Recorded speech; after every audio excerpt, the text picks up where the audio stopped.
po ia ia ara mai oe e horo mirihia to tari a I te ho e ta ira amaru wahora to uhoa ua te taime ati aturi no ana ara I tō mata te whamaia te orara no e hoi atari atu nai tō I ahaere I mua te orara o ta ui a pehe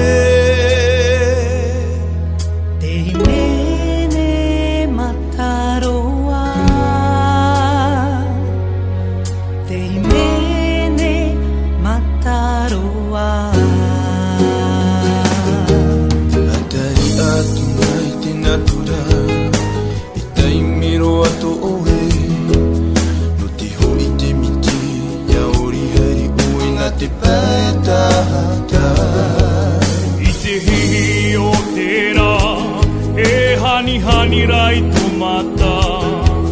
a whaaru ui aura mai ta I no ana ara I tō mata whamaira te ora e orara no e hoi tari atu nai tō aau e ahaere I mua te orara o ta ui a pehe te himene mataroa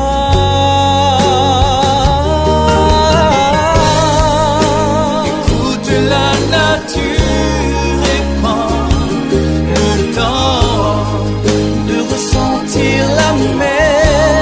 le sable blanc. et le soleil sur ton visage Ne t'éloigne pas du rivage. ara tu mata whamaira te orara no e hoi Atari atu nai tō aau e ahaere I mua te orara o ta ui a pehe